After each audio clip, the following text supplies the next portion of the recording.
ইরানের south purse gas ক্ষেত্রের একটি পেট্রোকেমিক্যাল কমপ্লেক্সে বিমান হামলা চালিয়েছে ইসরায়েল।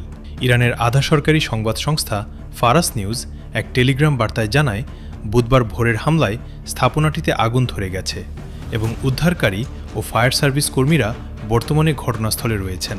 ইরানের সাউথ পার্স গ্যাস ক্ষেত্রের একটি পেট্রোকেমিক্যাল কমপ্লেক্সে ইসরায়েলের হামলার নিন্দা জানিয়েছে কাতার। কাতারের পররাষ্ট্র মন্ত্রণালয়ের মুখপাত্র মাজেদ আল আনসারি বলেন, ইরানের সাউথ পার্স গ্যাস ক্ষেত্রের সঙ্গে যুক্ত স্থাপনাতে ইসরায়েলের এ হামলা এই অঞ্চলের বর্তমান সামরিক উত্তেজনার মধ্যে একটি বিপজ্জনক ও দায়িত্বজ্ঞানহীন পদক্ষেপ। গ্যাস ক্ষেত্রটি কাতারের নর্থ ফিল্ডের একটি বর্ধিত অংশ বলে জানান তিনি।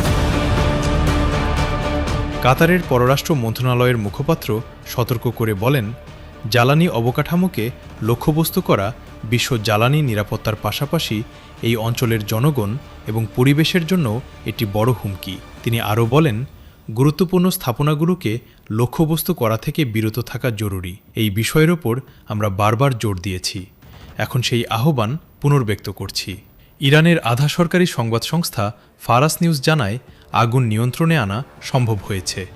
এ পর্যন্ত হতাহতের বিষয়ে কিছু জানা যায়নি।